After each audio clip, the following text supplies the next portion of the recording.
ಡಿಪಾರ್ಟ್ಮೆಂಟಿಗೆ ನಾವು ಗೌರವ ಕೊಡ್ತೇವೆ. ಅವರಿಗೆ ಯಾವ ಶಿಕ್ಷೆ ಆಗಬೇಕು ಅದಾಗಬೇಕು. ಇಲ್ಲಾಂದರೆ ನಾವು ಉಂಟಲ್ಲ ಅವರನ್ನು ಖಂಡಿತವಾಗಿ ನಾವು ಬಿಡುವುದು. ಅವರಿಗೆ ಏನು ಕೊಡಬೇಕು ಶಿಕ್ಷೆ ಅದೇ ಕೊಡಬೇಕು. ನಾಳೆ ಅವರು ಇಲ್ಲಿ ಬರಬಾರದು ಪುನಃ. द लाइव टीवी, सच सबसे आगे। त्रिपुरा से जो नफरत की आंधी चली थी वो महाराष्ट्र के रास्ते अब कर्नाटक पहुंच चुकी है दोस्तों। यानी कि जमकर उत्पात काटा जा रहा है, मारपीट की जा रही है, जय श्री राम के नारे लगाए जा रहे हैं, हाथों में हथियार लेकर मस्जिदों में लोगों को डराया धमकाया जा रहा है। ताजा वीडियो सामने आई है वो कर्नाटक के बोलियार इलाके की है, जहां पर एक मस्जिद के अंदर रात 12:30 बजे कुछ गुंडे घुसते हैं, उत्पाती घुसते हैं, अराजक तत्व घुसते हैं, हाथों में हथियार होते हैं, मुंह पर जय श्री राम का नारा होता है और वहां के इमाम यानी मस्जिद के इमाम को जान से मारने की कोशिश की जाती है। वो भला रहा कि स्थानीय लोग वहां पर पहुंच जाते हैं जब हंगामा होता है और उनको देखकर ये बदमाश भाग खड़े होते हैं। मौके पर पुलिस पहुंचती है, हर बार की तरह लेट पहुंचती है, लेकिन इसी बीच स्थानीय लोग बहस करने लगते हैं। नमस्कार, मैं हूं प्रज्वल गौतम और आप देख रहे हैं द लाइव टीवी। इस देश का भी दुर्भाग्य ही हो गया है कि जहां जहां भारतीय जनता पार्टी की सरकार है वहां पर जमकर उत्पात काटा जा रहा है। पुलिस प्रशासन ने नजरें फेर ली हैं, लेकिन जहां भारतीय जनता पार्टी की सरकार नहीं है वहां पर भी ये उत्पाती लगातार लोगों को परेशान कर रहे हैं। लगातार इस तरह के अनर्गल बयान दिए जा रहे हैं, बंद के नाम पर गुंडागर्दी की जा रही है। वो बात अलग है कि वहां उनका ठीक ठीक इलाज किया जा रहा है, लेकिन अब कर्नाटक की अगर बात की जाए, जहां से एक वीडियो सामने आया है, वो वाकई सन्न कर देने वाला है कि कैसे त्रिपुरा से जो नफरत की आंधी इन गुंडों, इन अराजक तत्वों ने शुरू की थी, वो महाराष्ट्र के रास्ते कर्नाटक पहुंची है। कर्नाटक के बोलियार की ये वीडियो है जहां पर एक मस्जिद में इमाम से मारपीट की गई, हाथों में हथियार थे, जय श्री राम के नारे लगाए जा रहे थे, बदतमीजी की गई थी। दरअसल एक अनडिफीटेड फेथ नाम के यूजर हैं, उन्होंने ये वीडियो पोस्ट की है। उन्होंने अपनी वीडियो जो पोस्ट की है उसके साथ क्या लिखा है बताते हैं। कल रात 12:30 बजे सुबुगोली जामा मस्जिद है, जुमा मस्जिद, उसमें बोलियार डिस्ट्रिक्ट में है। वहां बजरंग दल के मेंबर्स यानी कि विघ्नेश, अर्शित और शरण मस्जिद में घुसते हैं, हाथों में हथियार होते हैं और जय श्री राम के नारे लगा रहे होते हैं और इस दौरान इमाम के ऊपर हमला किया जाता है। ये अनडिफीटेड फेथ नाम के एक यूजर हैं, उन्होंने किया है, शाद वाजपेयी। आप पहले वो वीडियो देखिए किस तरह से लेट पहुंची थी पीसीआर की टीम, यानी कि पुलिस वाले लेट पहुंचे। इस पूरे घटनाक्रम की जानकारी जब पुलिस को दी गई तो बहुत लेट पहुंची थी पुलिस, लेकिन जो स्थानीय लोग थे जिन्होंने अपनी आंखों से ये सब कुछ देखा था कि कैसे डराने, धमकाने, दहशत पैदा करने, खौफ पैदा करने की कोशिश इन गुंडों की तरफ से की गई, बजरंग दल के इन 3 गुंडों की तरफ से की गई थी, उसको लेकर लोगों में नाराजगी थी कि पुलिस को सूचना देने के बावजूद पुलिस लेट क्यों पहुंची। वीडियो देखिए। ತಪ್ಪುಗಳು ಅದು ಕೂಡ ಇತ್ತು. ಅದು ಅವ್ರ ಮೇಲಿಂದ ಕೆಳಗೆ ಬಿಸಾಡ್ತಾ ಇದ್ದಾರೆ. ಅವರು ಇದು ಇವತ್ತು ರೆಡಿ ಮಾಡಿದ್ದಲ್ಲ, ಇದೊಂದು ಪ್ರೀ ಪ್ಲಾನ್ ಅಂತ ಹೇಳ್ತಾರಲ್ಲ, ಸ್ಟಾರ್ಟಿಗೆ ಮಾಡಿದ್ದಾರೆ. ಅಲ್ಲಿ ವಾಲ್ಟ್ ಆಗೋದು ಅದೇ ಕಬ್ಬಲ್ಲಿ ವಾಲ್ಟ್ ಆಗ್ತಾ ಇರ್ತದೆ. ಅದೆಲ್ಲ 3 ದಿವಸ ಆಯ್ತು ಅವ್ರಿಗೆ ಬರ್ತಾ ಇರ್ತಾರೆ. ಇದನ್ನು ಬರ್ತಾ ಇದ್ದಾರೆ ಇಲ್ಲಿ ಅಂಥದ್ದನ್ನಿಲ್ಲ, ಯಾರು ಇದು ಮಾಡೋದಿಲ್ಲ. ಇದೇನಂದ್ರೆ 3 ದಿವಸದಿಂದ ಅವ್ರಿಗೆ ಬರ್ತಾ ಇದ್ದಾರೆ. ಒಂದು ಬ್ಯಾನರ್ ವಿಷಯದಲ್ಲಿ ಇವರ ಬಗ್ಗೆ ನಾವು ಡೌಟ್ ಮೇಲೆ ಕಂಪ್ಲೇಂಟ್ ಕೊಟ್ಟಿದ್ದೇವೆ. ಅದರ ಬಗ್ಗೆ ನೀವು ಸ್ವಲ್ಪ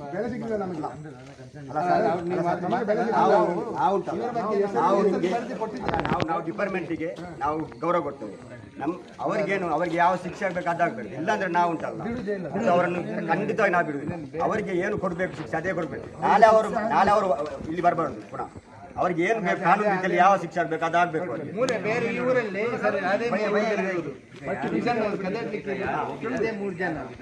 ಫಸ್ಟಿಗೆ ಒಂದು ಗಾಡಿ ಬರುವಾಗ ಅವರು ಅಲ್ಲೇ ಇದ್ದಾರೆ.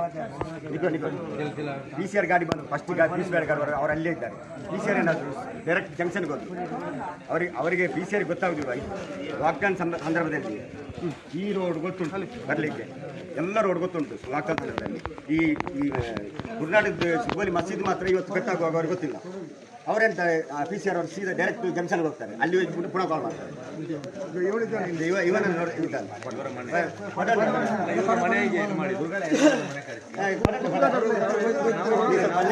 तो देखा आपने, ये वही स्थानीय लोग हैं जो अब पुलिस से उलझ रहे हैं कि आखिरकार सूचना देने के बावजूद भी, क्योंकि सौहार्द बिगाड़ने की कोशिश की जा रही थी। पुलिस प्रशासन का काम क्या है कि सौहार्द कायम रखा जाए, लेकिन पुलिस को जब जानकारी दी गई तो पुलिस मौके पर बहुत लेट पहुंची थी। वो तो स्थानीय लोगों का भला है कि इमाम की जान बच गई, क्योंकि हाथों में हथियार थे इन गुंडों के। जय श्री राम का नारा लगा रहे थे, वो बात अलग है, धार्मिक नारा है, कहीं भी लगाया जा सकता है, लेकिन हाथों में हथियार और इमाम पर हमला करने की जरूरत क्या थी? यह एक बड़ा सवाल खड़ा होता है। इन्होंने आगे और एक जो पोस्ट लिखी है, पूरा इंसिडेंट लिखा है, उसमें लिखा है इन्होंने कि लोकल जो लोग थे, वहां स्थानीय लोग थे, उन्होंने हस्तक्षेप किया, उसके बाद ये तमाम अराजक तत्व भाग खड़े हुए। वीडियो में आप देख सकते हैं किस तरह से लेट पहुंची थी पीसीआर, यानी कि पुलिस की जो वैन थी वहां लेट पहुंची, जिसके बाद वहां स्थानीय लोग जिन्होंने इमाम की जान बचाई थी वो पुलिस से उलझ गए, आर्ग्यूमेंट करने लगे कि आप इतनी लेट क्यों पहुंचे, किस चीज का इंतजार कर रहे थे। क्या वाकई पुलिस और प्रशासन का सहयोग इन अराजक तत्वों को वैसे ही मिला हुआ है जैसे त्रिपुरा में मिला हुआ है? आगे इन्होंने लिखा है कि फिलहाल 3 लोगों को हिरासत में ले लिया गया, डिटेन कर लिया गया है और एफआईआर भी रजिस्टर्ड कर ली गई है। यह बिल्कुल क्लियर है, इंडिकेशन है संघ परिवार की तरफ से कि किस तरह से युवाओं को उकसाया जा रहा है, किस तरह से ये पूरा माहौल बनाया जा रहा है। क्योंकि जो 3 लोगों को हिरासत में लिया गया है वो पुराने कोई अपराधी नहीं है, बल्कि इस तरह का जो जहर फैलाया जा रहा है, जो नफरत पैदा करी जा रही है लोगों में, ऐसे युवा हैं कि उनके दिलो दिमाग में भी जहर भर दिया गया है। कच्ची उम्र के लड़के हैं, उन लोगों को अब इस्तेमाल किया जा रहा है। त्रिपुरा में जो कुछ हुआ आपने देखा ही, किस तरह से मुस्लिम बस्तियों में घुसकर मारपीट की गई, आगजनी की गई, तोड़फोड़ की गई, दुकानें तोड़ दी गई, खौफ पैदा कर दिया गया। और पुलिस प्रशासन ने उल्टा क्या किया? जिन लोगों ने ये सब कुछ किया था, तोड़फोड़ की थी, उपद्रव किया था, गुंडागर्दी की थी, जो मवाली हैं, त्रिपुरा पुलिस प्रशासन ने उनको गिरफ्तार करने की जहमत नहीं उठाई, बल्कि उस पत्रकार को पर यूएपीए लगा दिया जिसने लिखा था त्रिपुरा इज बर्निंग, यानी सच लिख दिया, तो त्रिपुरा पुलिस ने उनके खिलाफ कार्रवाई कर दी। सुप्रीम कोर्ट के वकीलों की टीम पहुंचती है त्रिपुरा, तो उन पर यूएपीए के तहत कार्रवाई कर दी जाती है। 2 दिल्ली की महिला पत्रकार जाती हैं, उन्हें होटल में हिरासत में ले लिया जाता है। कि आप सच्चाई कैसे दिखा सकती है? बिप्लब देव कुमार की सरकार जो त्रिपुरा में कर रही है, वही कर्नाटक में ऐसा शायद हो रहा है। क्योंकि पुलिस प्रशासन लेट पहुंचा, पुलिस इतनी लेट पहुंची थी, जिसके बाद स्थानीय लोगों में गुस्सा देखने को मिल रहा था कर्नाटक में।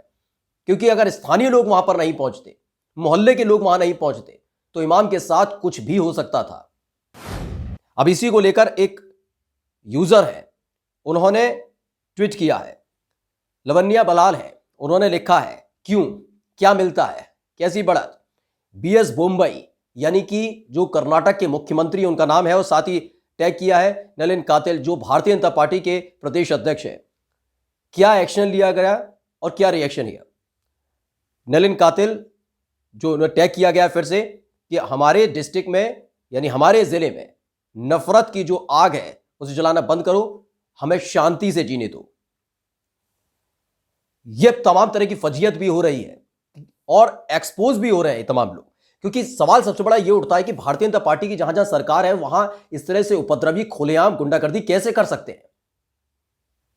त्रिपुरा में आपने देखा, वही कर्नाटक में दोहराया जा रहा है।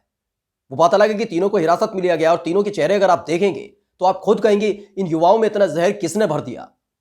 ये कौन लोग हैं जो नफरत पैदा कर रहे हैं? त्रिपुरा में वो भीड़ किसके इशारे पर मुस्लिम बस्ती में घुसी थी, जिसने मुसलमानों की दुकानों को जला दिया, आगजनी की, तोड़फोड़ की, मारपीट की, गंदी गंदी गालियां दी? कौन थे वो लोग? अभी तक उनके चेहरे सामने नहीं आए। लेकिन जो कर्नाटक में जुमा मस्जिद में घुसे थे, उस मस्जिद में घुसकर इमाम से मारपीट करने वाले, हमला करने वाले 3 लोगों को हिरासत में ले लिया गया है। चेहरे देखकर आप अंदाजा लगाइए क्या किन लोगों ने इनके दिमाग में ये जहर भरा, कैसे ये इतने नफरती हो सकते हैं? भगवान जय श्री का नारा, यानी जय श्री राम का नारा इन नफरतियों के मुंह से निकलता है, उसका ये इस्तेमाल करते हैं गुंडागर्दी के लिए, हिंदू धर्म का अपमान करते हैं। क्योंकि हाथों में हथियार, इमाम पर हमला और जुबान पर जय श्री राम का नारा लेकर निकलते हैं, बताते हैं कि हम कितने हिंदू हितैषी हैं। भगवान श्री राम ने कब कहा था कि इस तरीके से दूसरे धर्म के लोगों पर हमला किया जाए? लेकिन अब उसका इस्तेमाल किया जा रहा है, राजनीतिकरण किया जा रहा है।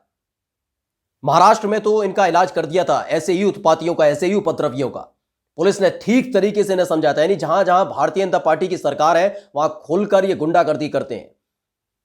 आपने हरियाणा में भी देखा होगा, गुरुग्राम में डंके की चोट पर बदतमीजी की गई, जहां बरसों से नमाज अता की जा रही थी प्रशासन की अनुमति से, वहां पर नमाज अता नहीं करने दी गई।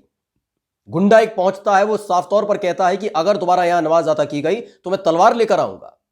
वहां पर भी भारतीय जनता पार्टी की सरकार है, मनोहर लाल खट्टर मुख्यमंत्री है, त्रिपुरा में बिप्लब देव है, भाजपा की सरकार है, कर्नाटक में भाजपा की सरकार है, बीएस बोम्बई मुख्यमंत्री है, और ये तमाम जितने भी प्रदेश है भाजपा शासित, वहां जमकर गुंडागर्दी कर रहे हैं लोग। भगवा गमछा गली में डालकर उसे अब इन्होंने परमिट समझ लिया है कि मुसलमानों को निशाना बनाओ, पुलिस प्रशासन कोई कुछ नहीं कर सकता, सरकार हमारे साथ है। लेकिन जब यही काम महाराष्ट्र में करने की कोशिश की, अमरावती में करने की कोशिश की, तो तमाम वीडियोस आपने देखी होंगी।